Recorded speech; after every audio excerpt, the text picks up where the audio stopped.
Hey everyone, I did not intend to do this from my car, but I have a few minutes before going into the gym and this eclipse today has thrown me off completely. So I'm going to try to get this in before I go exercise. I wanted to talk today about, actually no, scratch that. I've been talking a lot lately about the role of evidence and advice in helping you both identify and figure out how you can achieve your health and wellness goals. Specifically, I have suggested that you should turn to evidence to help you determine what you would like your health and wellness goals to be, and advice to help you figure out how to achieve those. And as I think about this in my head, they're kind of like it's a Venn diagram, right? Where we've got evidence that helps you determine what your goals would like to be. That is this little circle here. And then you lay on top of that advice. And advice helps you determine how you're going to get there. There is a universe of advice that overlaps in that little section right there and actually will help you achieve the goals that you are looking for.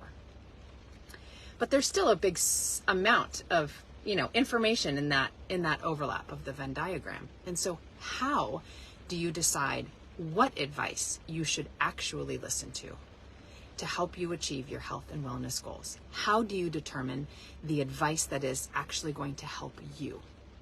And that is where, I wish I had another hand, but I would argue the third ring of the Venn diagram comes in. And it is critical that you apply your own personal set of values to the advice you are receiving. How do you determine what advice will help you achieve your health and wellness goals? You apply your own set of personal values to that advice to determine what will work best. Why do I say that? When you are setting health and wellness goals, these are things that are complex. And a lot of the times we are talking about complex behavior change that takes time. It takes a lot of time to make these behavior changes stick.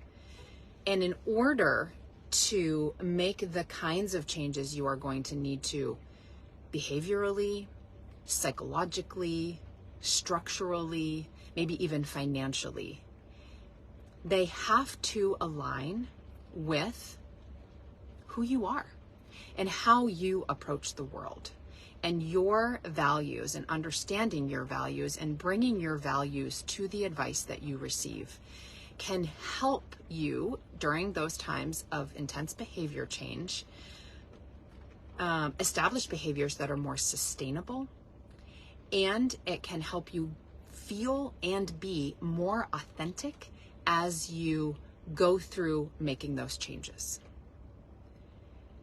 So imagine again what evidence helps you determine what it is you would like your health and wellness goals to be. Advice helps you figure out how to get there. There are lots of possible paths. That's in the middle of the Venn diagram. And if we were to add a third circle, it would be your personal values, and applying your values to the bits of advice that fit in the Venn diagram of what and how is the sweet spot.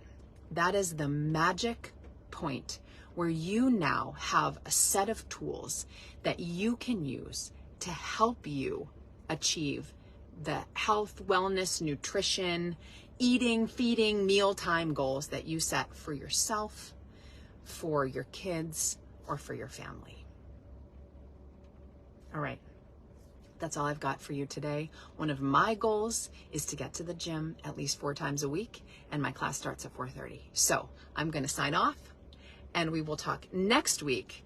I'm going to give some specific examples of what living into your values, or applying your values, or using your values as a filter for advice that you receive, what that looks like. Okay, until next time, see ya.